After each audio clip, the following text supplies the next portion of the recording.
গতকাল সামাজিক যোগাযোগ মাধ্যমে সিনেমা সম্পর্কিত নানা খবরে একটু চোখ বুলালেই যে কেউ বলবেন যে এই ঈদের সবচেয়ে বড় অঘটন ইতিমধ্যে ঘটে গেছে।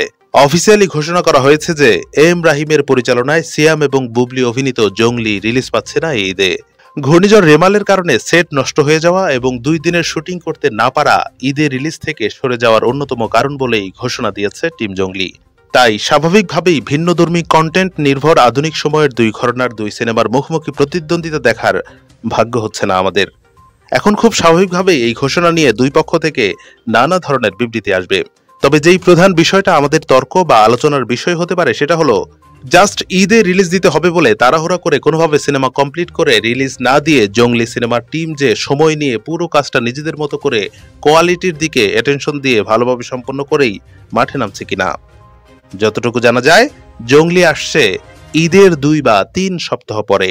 অনেকদিন ধরেই আমরা সাধারণ দর্শকেরা দেখে আসছি যে জাস্ট 2 ঈদ কেন্দ্র করে একটা ইন্ডাস্ট্রি চলতে পারে না এবং চলা উচিত নয়।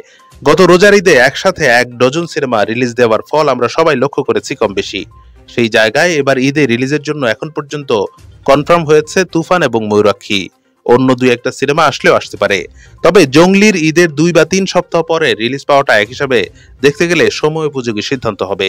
ঈদের পরেও দর্শকদের হলে আসার একটা ধারাবাহিকতা বজায় থাকবে যদি জঙ্গলি এন্টারটেইনিং সিনেমা হয়। এমন একটা পরিস্থিতি সর্বশেষ আমরা দেখেছিলাম 2022 সালে পরান এবং হাওয়া রিলিজের সময়।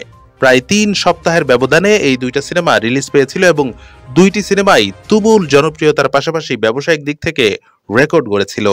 এবার একই রকম সিনারিও আমরা আশা করতে পারি তুফান এবং জঙ্গলির ক্ষেত্রেও।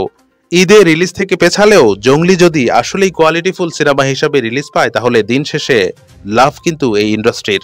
বাকিটা সময় বলে দেবে।